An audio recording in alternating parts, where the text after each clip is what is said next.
Hello everyone, welcome back to the channel Chalkboard. Without wasting our time, start our new chapter organizing. तो इससे पहले हम लोग planning पढ़ चुके थे। प्लानिंग में क्या था? प्लानिंग डिसाइड करता था how it is going to be done, by whom it is going to be done, कैसे कोई चीज होगी और किसके थ्रू कोई चीज होगी। तो प्लानिंग क्या है? प्लानिंग क्यों बनाया जाता है? किसी भी ऑब्जेक्टिव को अचीव करने के लिए। और प्लानिंग क्या था? फर्स्ट फंक्शन था। अब जो सेकंड फंक्शन है वो क्या है? ऑर्गेनाइजिंग है। ओके, सो प्लानिंग क्या करता था? प्लानिंग को हम लोग एडवांस में डिसाइड करके रखते थे, एक फ्यूचरिस्टिक प्रोसेस था। ठीक है, प्लानिंग को हम लोग किसी भी चीज के लिए बनाते हैं जिससे कोई ऑब्जेक्टिव के अकॉर्डिंग प्लान करना। ओके, तो प्लानिंग के बाद जो फंक्शन आता है वो क्या होता है? ऑर्गेनाइजिंग। ऑर्गेनाइजिंग में हम लोग क्या करते हैं? Procurement and arrangement of resources. Plan तो कर चुके हैं उस ऑब्जेक्टिव के अकॉर्डिंग, अब उस ऑब्जेक्टिव के अकॉर्डिंग हमें रिसोर्सेज को अरेंज करना है। ओके, सो ऑर्गेनाइजिंग का मीनिंग अब हम लोग समझते हैं। Organizing can be defined as identifying and grouping different activities. Identify करना उन सारी एक्टिविटीज को, 1 मिनट,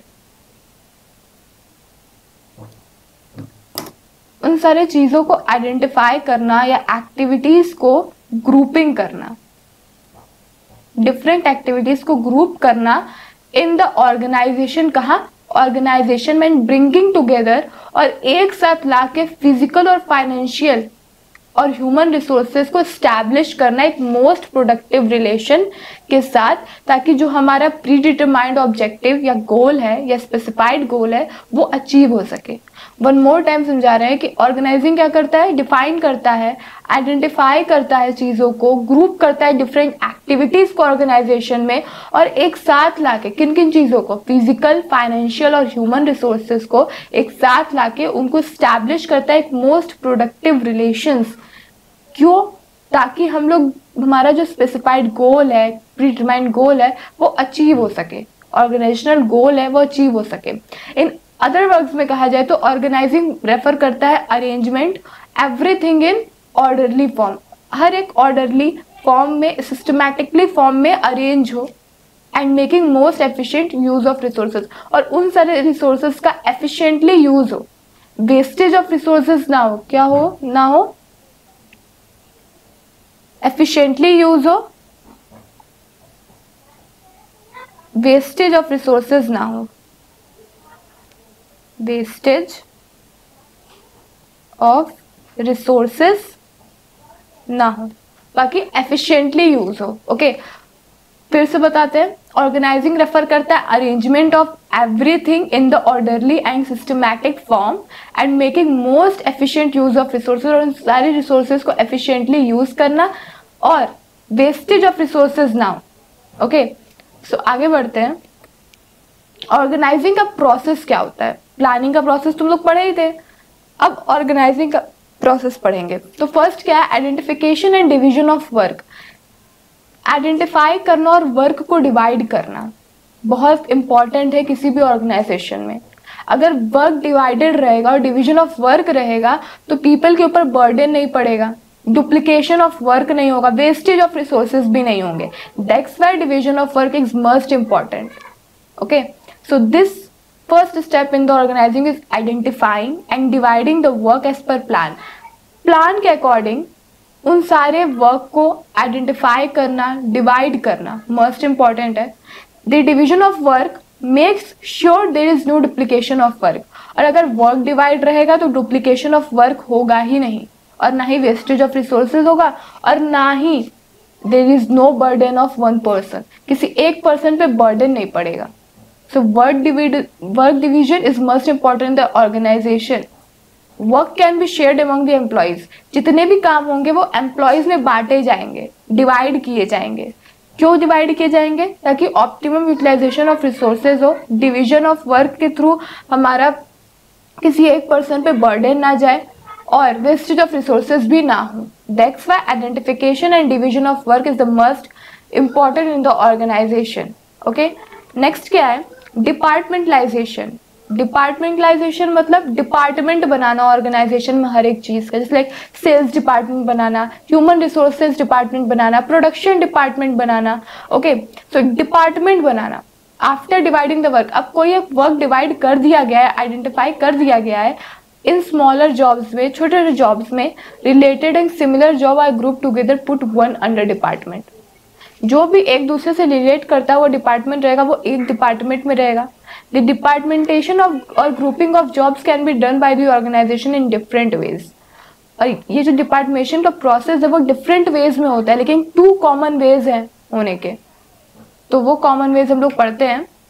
पहला तो है फंक्शनल डिपार्टमेंटेशन, मतलब under this method job related to common function are grouped under one department. इसमें क्या रहेगा, फंक्शंस को डिपार्टमेंट में डिवाइड किया जाएगा, इसलिए production department, HRM, sales department, इन लोग को अलग अलग में डिवाइड किया जाएगा। देन अ डिविजनल डिपार्टमेंटेशन, इसमें क्या रहेगा कि एक टाइप से ज्यादा प्रोडक्ट जो रहेंगे उनको डिवाइड किया जाएगा, इसमें प्रोडक्ट का डिवीजन होगा। When an organization is producing more than one type of product, जब कोई ऑर्गेनाइजेशन एक से ज्यादा तरीके के प्रोडक्ट को प्रोड्यूस करता है तो क्या प्रेफर करता है, डिविजनल डिपार्टमेंटेशन। इस डिपार्टमेंट में job related to one product, कोई जैसे कि कॉस्मेटिक से रिलेटेड है तो वो कॉस्मेटिक डिपार्टमेंट में जाएगा, अगर वो टेक्सटाइल से रिलेटेड है तो वो टेक्सटाइल में जाएगा, मेडिसिन से रिलेटेड हो तो मेडिसिन डिपार्टमेंट में जाएगा। ओके, तो ये मोस्ट कॉमन वेज है डिपार्टमेंटलाइजेशन के। एक तो है फंक्शनल, जिसमें कि हम लोग फंक्शंस को डिवाइड करते हैं, जैसे लाइक सेल्स डिपार्टमेंट, HRM। और डिविजनल में क्या रहता है, अगर कोई ऑर्गेनाइजेशन एक से ज्यादा तरीके के प्रोडक्ट को प्रोड्यूस कर रहा है तो उस प्रोडक्ट का अलग अलग हम लोग डिपार्टमेंट बना देंगे, जस्ट लाइक हमारा textile department, cosmetic, medicine. Okay, next क्या है, असाइनमेंट ऑफ ड्यूटीज। हम लोग आइडेंटिफिकेशन कर चुके, डिपार्टमेंटलाइजेशन कर चुके, अब उस ड्यूटीज को असाइन करना as per their qualification. After dividing the work organization into specialized departments, each individual working in different departments is assigned a duty matching to his skills and qualification. अब work तो divide हो गया है organization में, specialized departments में each individual को पता है कि उनका डिपार्टमेंट क्या है, क्या अलग अलग डिपार्टमेंट है। अब क्या करना, असाइन ड्यूटी करना है उनके क्वालिफिकेशन और स्किल से मैच करता हुआ। जब वर्क असाइन होगा ना according to the ability of individuals, employ को क्या होगा, असाइन की जाएगी duties by giving them a document. एक डॉक्यूमेंट देके उस एम्प्लॉय को वर्क या जॉब असाइन की जाएगी, जिसको हम लोग कहते हैं जॉब डिस्क्रिप्शंस। क्या कहते हैं, जॉब डिस्क्रिप्शन। ये डॉक्यूमेंट जो होता है उसमें क्लियरली डिफाइन रहता है कंटेंट के बारे में, उनके रिस्पॉन्सिबिलिटीज के बारे में, जो कि उनके जॉब से रिलेट करती है। एक बार फिर समझाते हैं असाइनमेंट ऑफ ड्यूटीज क्या होता है। पहली बात तो हम लोग आइडेंटिफाई डिवीजन ऑफ वर्क कर चुके हैं, फिर डिपार्टमेंटलाइजेशन भी कर चुके हैं। अब क्या करना है, हम लोग को ड्यूटीज असाइन करनी है according to qualification and skills. तो जो work is assign according to the ability of individual, किसी एक इंडिविजुअल के एबिलिटी के अकॉर्डिंग कोई वर्क अगर असाइन हो bye giving them a document, उन्हें एक डॉक्यूमेंट दिया जाता है जिसको क्या कहते हैं, जॉब डिस्क्रिप्शन कहते हैं। वो डॉक्यूमेंट क्लियरली डिफाइंड करता है उनके कंटेंट को, उनकी रिस्पॉन्सिबिलिटीज को, जो कि उनके जॉब से रिलेट करती है। ओके, नेक्स्ट क्या है, establishing reporting relationship. Identification and division of work हो गया, देन क्या हुआ, डिपार्टमेंटलाइजेशन, देन हमारा हो गया असाइनमेंट ऑफ ड्यूटीज। अब क्या है, स्टैब्लिश करना रिपोर्टिंग रिलेशनशिप, मतलब रिलेशनशिप बताना कि किसके पास ज्यादा अथॉरिटी है या किसे ज्यादा अथॉरिटी की जरूरत है। ओके, कौन सुपीरियर है, कौन सबऑर्डिनेट है। तो after assignment of jobs the employees have to perform the job, and to perform the job every individual needs some authority. assignment of jobs तो हो गया, तो हर एक एम्प्लॉय को अब किसकी जरूरत है, जॉब परफॉर्म करने किसकी जरूरत है, अथॉरिटी की जरूरत है। हर एक इंडिविजुअल को कुछ ना कुछ अथॉरिटी तो चाहिए। So in the fourth step में ऑर्गेनाइजिंग प्रोसेस के all individual are assigned some authority. सारे इंडिविजुअल को कुछ ना कुछ अथॉरिटी असाइन की जाएगी उसके जॉब से मैच करते हुए, जो कि उसे परफॉर्म करनी होगी। तो इसमें क्या होगा, स्टैब्लिश करना रिपोर्टिंग रिलेशनशिप कि कौन सुपीरियर है, कौन सबऑर्डिनेट है, किसके पास कितनी अथॉरिटी रहेगी। ओके, नेक्स्ट क्या है, importance of organizing benefits in specialization. अब in organizing every individual is assigned a part of total work and not to whole task. अब हर एक इंडिविजुअल को असाइन किया जाएगा एक पार्ट ऑफ टोटल वर्क, ना कि पूरा का पूरा होल टास्क ही उसी पे असाइन कर दिया जाएगा, एक पार्ट ऑफ टोटल वर्क ही असाइन किया जाएगा।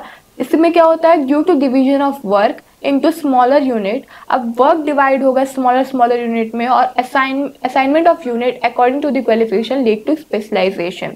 थोड़ा थोड़ा काम सबको बांटा जाएगा तो इससे क्या होगा, स्पेशलाइजेशन आएगा, बेनिफिट मिलेगा स्पेशलाइजेशन का। तो दैट्स व्हाई ये इंपॉर्टेंस है बेनिफिट्स इन स्पेशलाइजेशन का, ओके कि ताकि अगर जब वर्क डिवाइड होगा ना तो स्पेशलाइजेशन आता है वर्क में, ओके। नेक्स्ट क्या है, clarity in working relationship. Working relationship में क्लैरिटी होना, ठीक है। In the organizing function it is clearly defined at what all and how much power and authority is enjoyed by different individuals और manager.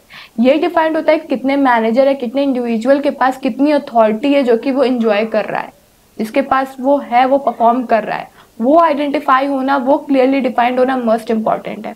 Each manager knows very clearly, हर एक manager को पता है कि to whom he can give order, किससे वो order दे सकता है और किससे वो ऑर्डर रिसीव कर सकता है, ये क्लैरिटी होनी चाहिए। The superior subordinate relationship is clearly defined in organizing. जो सुपीरियर और सबऑर्डिनेट का रिलेशनशिप होता है ना, वो क्लियरली डिफाइंड होना चाहिए ऑर्गेनाइजेशन में। Optimum utilization of resources in the organizing function में देखा जाए तो there are very few chance, बहुत फ्यू चांस होते हैं डुप्लीकेशन ऑफ वर्क में और ओवरलैपिंग ऑफ वर्क में, क्योंकि क्या होता है, जॉब असाइन होता है, जॉब डिवाइड होता है, okay, by clearly defining the job description document. और जॉब डिस्क्रिप्शन में तो सारी चीजें डिफाइंड होती ही हैं कि किसके पास कितनी अथॉरिटी रहेगी, किस मतलब हर एक क्लियरली रिस्पॉन्सिबिलिटीज क्लियरली डिफाइंड रहती है, कंटेंट्स क्लियरली डिफाइंड रहते हैं जॉब डिस्क्रिप्शन में। नेक्स्ट क्या है, adaptation to change. Whenever changes takes place in the organization in the business environment, then with the help of organizing function, these changes can be adopted systematically. Because organizing function creates different departments and group related activities under each department, organizational structure can be usually modified according to the changes. जब भी कोई changes business environment में आएंगे, then with the help of organizing function के help से वो changes क्या होंगे, सिस्टमेटिकली अडॉप्ट कर लिए जाएंगे, क्योंकि ऑर्गेनाइजिंग फंक्शन क्रिएट करता है, डिफरेंट डिपार्टमेंट क्रिएट करता है, और ग्रुप रिलेटेड एक्टिविटीज, कौन सा एक्टिविटीज अंडर ईच डिपार्टमेंट में है वो डिवाइड करता है, क्लियरली डिफाइंड रहता है। तो ऑर्गेनाइजेशनल स्ट्रक्चर में क्या होगा, यूजली मॉडिफाइड रहेगा अकॉर्डिंग टू दी चेंज के अकॉर्डिंग हम लोग मॉडिफाइड होते रहेंगे, ओके। देन क्या है, effective administration. Organizing function the similar and related jobs are grouped under one department. जो भी सिमिलर और रिलेटेड जॉब्स रहते हैं वो एक डिपार्टमेंट में रहते हैं, जो कि लीड करते हैं unification of efforts and harmony in work में हार्मोनी लाता है। द ऑर्गेनाइजिंग फंक्शन स्टैब्लिश करता है relation between different department, keeping in mind the coordination and different departments. Coordination से चले इफेक्टिव एडमिनिस्ट्रेशन हो, ओके।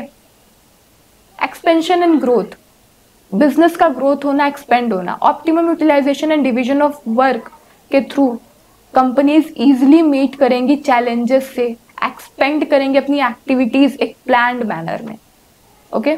अब डेवलपमेंट ऑफ पर्सोनल, मतलब डेलीगेशन ऑफ अथॉरिटी एक इंपॉर्टेंट पार्ट है ऑर्गेनाइजिंग का। By delegating the routine managers can concentrate to develop new methods and ways of performing job. Delegating के through जो रूटीन मैनेजर होंगे वो कंसंट्रेट करेंगे क्या डेवलप करने में, new methods, new ways of performing job. ये क्या होगा, इट गिव्स देम टाइम, वो टाइम देगा या इनोवेटिव न्यू टेक्नोलॉजीज के आइडियाज देगा या उस आइडिया को अडॉप्ट करने के लिए देगा, okay. And area for growth of the companies, इससे क्या होगा, कंपनी का ग्रोथ भी होगा। Delegation not only reduce the workload, delegation से वर्कलोड ही रिड्यूस नहीं करता है मैनेजर्स का, वो क्या करता है, हेल्प करता है them to use and realize their full potential, अपने फुल पोटेंशियल को रियलाइज करना फॉर मोर क्रिएटिव वर्क से, ओके। सो आज का टॉपिक एक खत्म होता है, मिलते हैं नेक्स्ट टॉपिक में, बाय बाय।